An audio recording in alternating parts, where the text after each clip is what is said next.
Hey guys, Block Squad 1000 here, and welcome back to some more The Legend of Zelda Breath of the Wild.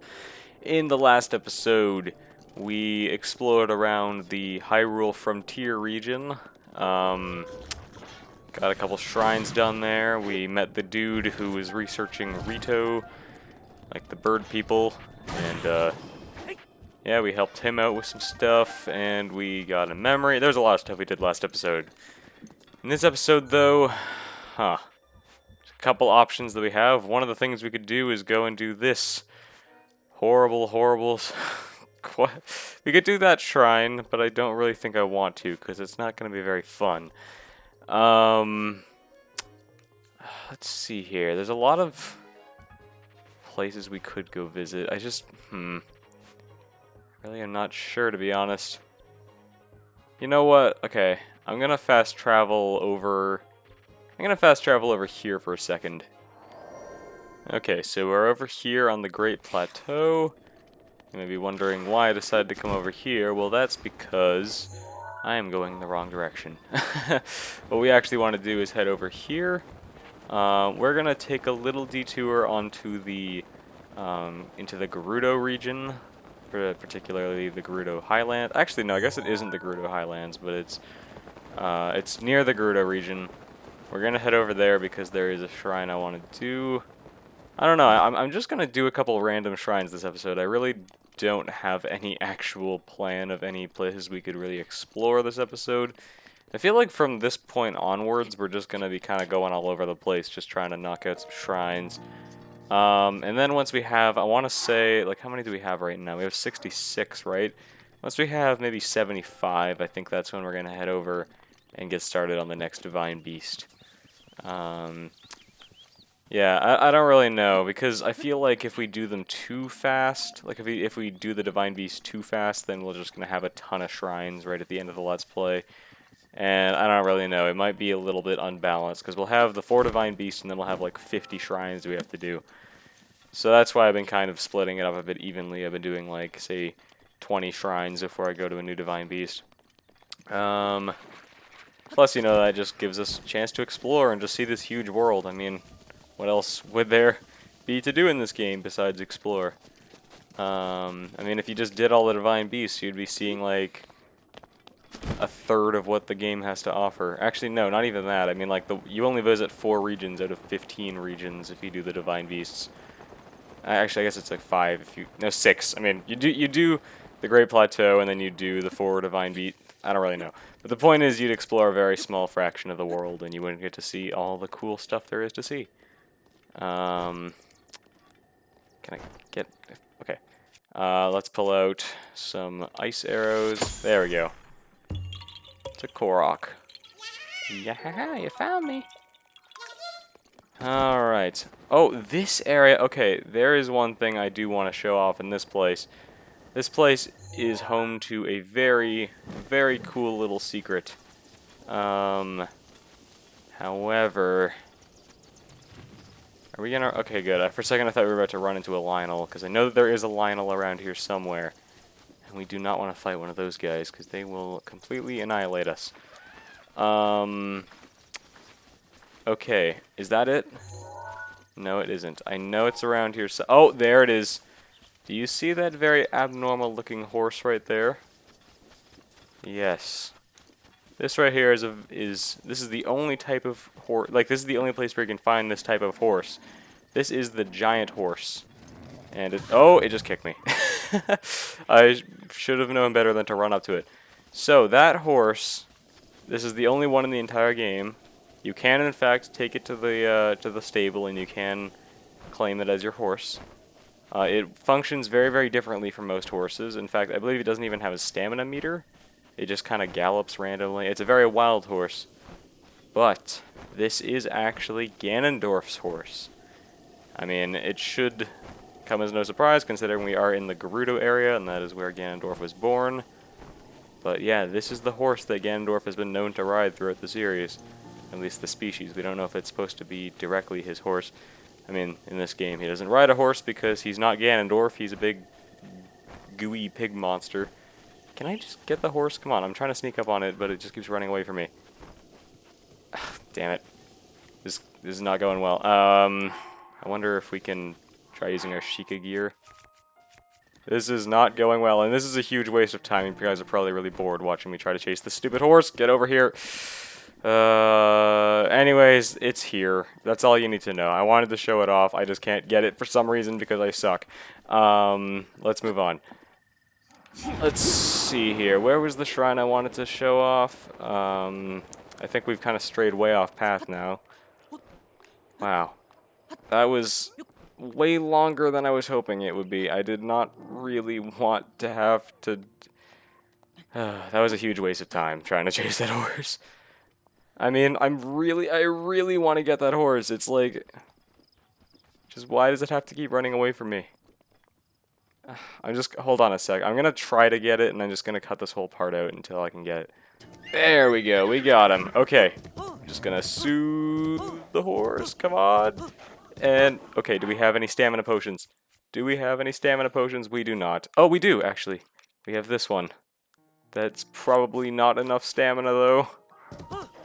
Oh, we did it. Okay, we got the horse. Alright, I guess I might as well just go take this over to a stable now, because I want to go and... I want to go tame it, so I'll be right back.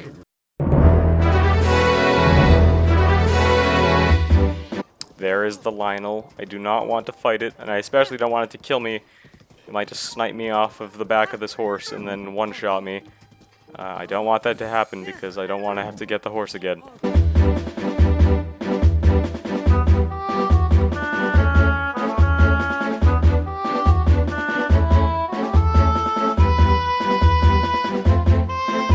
So here is the mounted archery camp. There's a mini game you can do there if you want. I might show it off at some point. And also, as you can see, this horse is very hard to control. It's a lot harder to tame than most horses in the game. It really does not want to listen to what I have to say, but you can get it to work. You just gotta keep trying. And so, I mean, there are actually a lot of people that consider this horse kind of useless just because of how hard it is to control it. Personally, I just like to own it as a, I don't know, just sort of like, considering just the fact that there's only one of this horse. It's kind of one of those horses that I just kind of think is worth owning, because you can only own 5 horses in this game. So, you gotta make them count, I guess. And I don't know, I like to pick this one, and Zelda's horse, and Epona, because there's only one of each of those horses. And I will try to get Zelda's horse at some point, because it is a very good horse, actually. It has some great stats. I think it has 5 stamina bars, and it's just very good, actually. Alright, and there's Epona right there. Look, it's Epona and Ganondorf's horse. How, I bet Epona's just like, how dare you betray me. Alright. We're gonna go over here, and I don't know what I'm gonna name this guy, actually, because... admittedly, I never really know what to name anything. But, here. I got a horse. I'm just gonna go ahead and... You know what? I have an idea. Why don't we name the horse Dragmire? You know, Ganondorf's last name. I don't know. Kinda on the nose, but... Hey. I mean, not a lot of people are actually aware of the fact that Ganondorf's last name is Dragmire, because it was actually only mentioned, like, once in A Link to the Past, and I think it was only in the instruction booklet or something like that. But yeah, it is pretty cool that he has a last name, because I don't really think... I don't know. It's pretty cool. Anyways, now I'm going to go back to where I was before. Be right back. Alright, I am back here, where I was before. And you can see a fire burning in the distance. That's actually where I think we need to head. We're pretty far into this episode, and I haven't really made much progress. Obviously, I just cut that whole chunk out, so we're probably not that far in the episode, technically. But, I don't know, I should definitely start getting some actual progress done. I wasted way too much time just trying to get that horse. But it was worth it, because now we have a cool, big horse in our little collection of horses. Seriously, he is a really big horse. It's hard to really tell when you're actually riding him, but then when you pass by other horses, you're like, damn, that's a big horse. Okay. I think... Is this where we need to head? I just know that there's somebody who's... Oh, wait, it's actually a lot farther than I thought it was. Crap. I thought it was right at the top of this hill. But, hold up a sec. Is that... Oh, wait. Get the butterfly. Ah, damn it. Trying to collect everything I see, but... that butterfly got away from me. Anyways, this place up here... Oh, there's all these coyotes here. Hi. I don't really think they're coyotes, actually. They're more...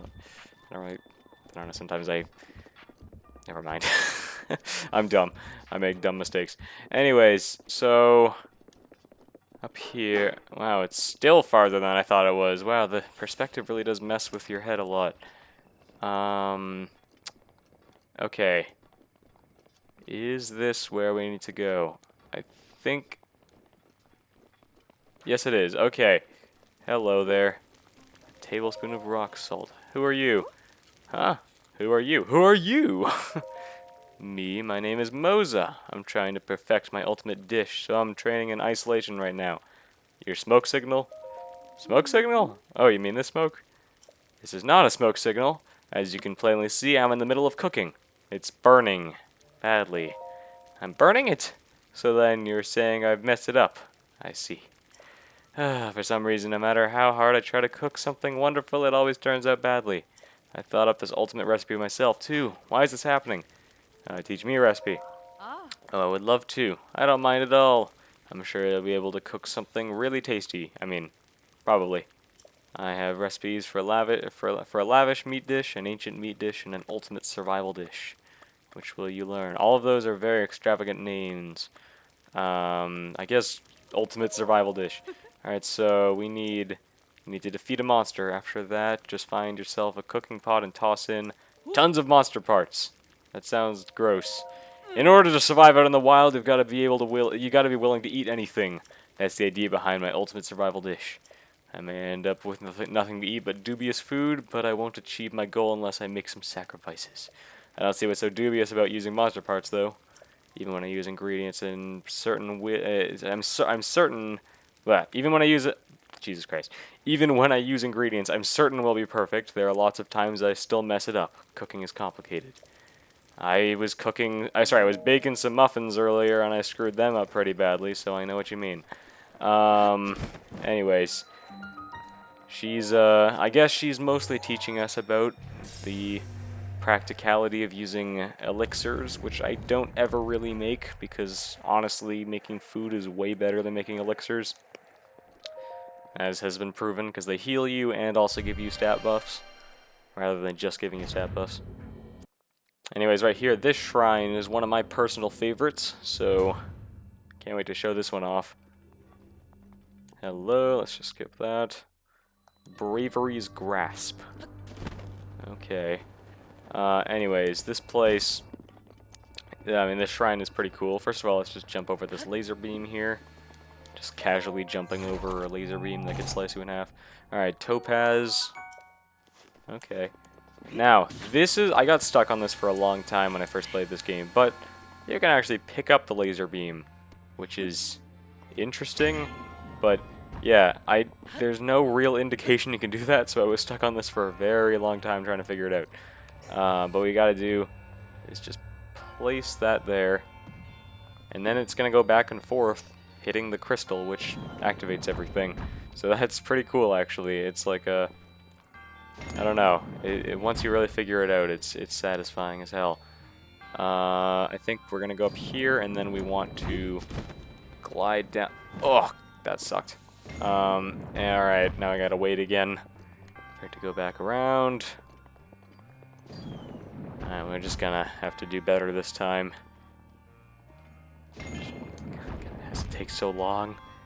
Why can't I just go a little bit faster? Okay. Go. We can make it. There we go. And at the top, we're gonna run over here. And that'll take us up here to our secret chest. That has an ancient core. That is definitely worth it. We can use that to make some ancient stuff at the Akala Tech Lab with Robbie. We're probably we're getting one step closer to being able to make the to being able to make the ancient armor. But I still want to buy at some point, because that is some extremely good armor. Okay. Let's go get our spirit orb. Pop that pod open. Hello, Mr. Monk. And blah blah blah. Yes, you say the same thing that all the other monks do. Alright. Well, here we are. Now then, I haven't thought about where I want to get my second shrine for this episode. But I think... Okay, hold on a sec. I think I really need to plan these episodes ahead of time. It's a big problem. Actually, you know what? Let's go over here. We're gonna head over towards the Faron region, and we're gonna do something. We're gonna do something that I guess we could have done a little while ago, but I wanted to save until we took care of the Lanayru, like the Mount Lanayru shrine. Obviously, as you're already aware, we encountered the dragon Farosh a little while ago, and we got one of his scales. And as we have learned on Mount Lanayru, if you drop one of the dragon scales at one of the springs, then it will open the path to a shrine. Now, we heard from Cass, the bard, a little while ago that at the end of the serpent's jaws lies a shrine or of some sort. So we're gonna head over this way. And this place has a lot of really interesting lore. Once we get to the end of this place, I'm not going the right. Okay, we're kind of going the wrong way actually. We haven't actually reached the serpent yet, so we just gotta go a little bit further. Okay, we're just gonna follow the road a little bit. Yeah, this place has some interesting lore, in my opinion. That I have a couple theories about, but all of them are probably pretty stupid. So I won't really share them because they're probably really dumb, and I'm not really good at creating theories, but I do have some theories about this place myself. Maybe if you guys want me to share them, I will at some point.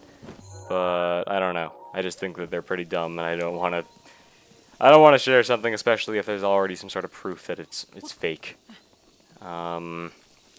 Anyways, there's all these stall enemies here. Hello, guys. Yes, I know. You guys want to kill me real bad, just like everybody else. Oh, there's a bloopy. Hi. Can I shoot you? Ah. Well, bye-bye. I tried. Okay. So here we are, going into the Serpent Lake River thing. We're just going to follow along the intended path because, I don't know, it might make things a bit more clear to us. So we can see these interesting statues here. I guess they're supposed to be lizards. And this type of architecture we have seen from time to time. We have seen it, especially in the labyrinths. We've been to one of the labyrinths. There are 3 different ones, and there are other examples of this type of architecture scattered throughout the world. And it all traces back to this place. This right here in Dracozo Lake. This is... Once we step in here... Well, let's say the name. I'm not really sure, I guess not. But this place is actually the Zonai ruins. And according to lore, I guess, this place was the home of an ancient tribe called the Zonai. And that is sort of interesting because it implies that before people lived in Hyrule, there were other people. And it's interesting because it means that there were people here before Hyrule was a thing. So, I mean, they probably were Hylians, but it's interesting that there is this ancient civilization that just has no trace of existence anymore. You can just see their really old structures. And the other interesting thing is that their statues all over the place in these ruins that are of boars, owls, and lizards, and those represent, of course, power, courage, and wisdom. The lizards in particular represent courage, which does actually lead me to believe a little something. Okay, fine, I will share this little theory I have. I believe that these guys, I don't know, maybe they believed, maybe they worshipped, I mean, they obviously worship the Triforce, but the fact that the fact that we have courage is the most prominent one, maybe it leads me to believe that these guys prophesized about Link or something. I don't know, maybe they just worshipped Link, or the legendary hero, before he was even a thing. Or maybe a version of Link did live here once. Maybe after Skyward Sword, perhaps the first Link actually founded this place. I don't know. I have a lot of stupid theories, and none of them are probably true at all, but I don't know. It's just interesting to think about, because it makes you wonder just how old these guys are. Did they exist when Hyrule was founded in Skyward Sword, or did they live on the surface before Skyward Sword? Because obviously Skyward Sword did confirm that people did live on the surface way before Hyrule was a thing. I don't know, it's interesting to think about. Anyways, we got all this stuff. We are going to go in here. The Spring of Courage. Here we go. Also, there's a random goat in here. That's funny. Alright, there's Ferocious Scale. We'll dunk that in there.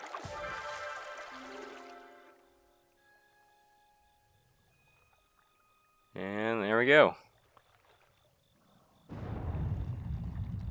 Also, you might remember this place in particular from when they showed off the game. Your path has shown itself. Now go forth. You might actually remember this place from the Game Awards in 2016, because this is the area that they showed off. This quest in particular, this is the thing that they showed off during that demo. So, pretty cool. When I stumbled across it in the game, I was like, oh, I know this place. I know it very well. Okay, and naturally it is a blessing shrine, because, I mean, they're generous that way. We had to fight our way in here and stuff. I wouldn't have minded if it was a regular shrine, but hey, I mean, you had to get the dragon scale and everything, so I guess all of that was just the challenge, was getting everything you need to get into the shrine, so it's fine. We have been seeing a lot of blessing shrines, which is interesting, because I guess we're starting to run out of the puzzle shrines, and soon we'll just be faced with a whole boatload of blessing shrines. Because they do make up a good chunk of them. I think that there's like 20-something blessing shrines.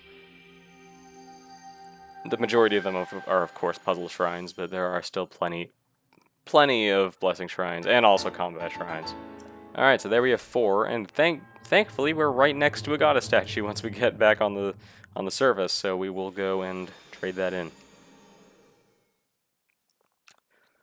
Alright, hello. Hello, Hylia. How's it going? Oh, pray. And blah blah blah. Yes, we have conquered the thingy-majig. Let's get Stamina Vessel. Eventually we won't have quite as much of a use for stamina, but I don't know.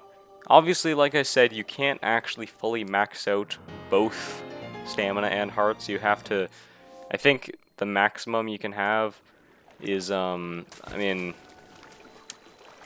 yeah, because in my playthrough I always max out the hearts. I know that some people like to max out the stamina, but I don't know, I'm way too OCD about the hearts, and I just want to max those out instead.